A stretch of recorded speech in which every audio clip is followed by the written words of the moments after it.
Kuwait അന്താരാഷ്ട്ര വിമാനത്താവളം തുറക്കുന്ന സുവർണ നിമിഷത്തിനായി കാത്തിരിക്കുകയാണ് പ്രവാസികൾ. ഇപ്പോഴിതാ പ്രവാസികൾക്ക് ആശ്വാസകരമായ വിവരം പുറത്തുവരികയാണ്. നമസ്കാരം, പ്രവാസി മലയാളിയിലേക്ക് സ്വാഗതം. പ്രവാസി വാർത്തകൾക്കായി ഈ ചാനൽ സബ്സ്ക്രൈബ് ചെയ്യൂ.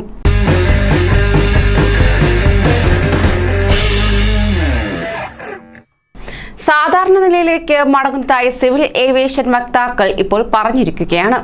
പ്രതിദിന യാത്രക്കാരുടെ ശേഷി 5000-ആയി വർദ്ധിപ്പിച്ചതോടെ രാജ്യത്തേക്ക് വരുന്ന വിമാനങ്ങളുടെയും പുറത്തേക്ക് പോകുന്ന വിമാന സർവീസ് പുനരാരംഭിച്ചതും വിമാനത്താവള പ്രവർത്തനങ്ങൾ സാധാരണ നിലയിലേക്ക് മടങ്ങുന്നതായും civil aviation director general Yousef Al Fouzan വ്യക്തമാക്കി.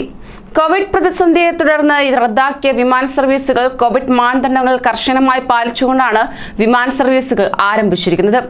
വിവിധ സർക്കാർ വിഭാഗങ്ങളെ ഏകോപിപ്പിച്ചുകൊണ്ടാണ് വിമാന സർവീസുകൾ ആരംഭിക്കുന്നതിന് സർക്കാർ അനുമതി നൽകിയത്. അതോടൊപ്പം യാത്രക്കാരുടെ സുഗമമായ യാത്രാ സൗകര്യങ്ങൾക്കും പരിഹാരം കണ്ടെത്തിയാണ് വിമാനത്താവളത്തിലെ പ്രതിദിന യാത്രക്കാരുടെ ശേഷി 5000-ആയി ഉയർത്തിയത്.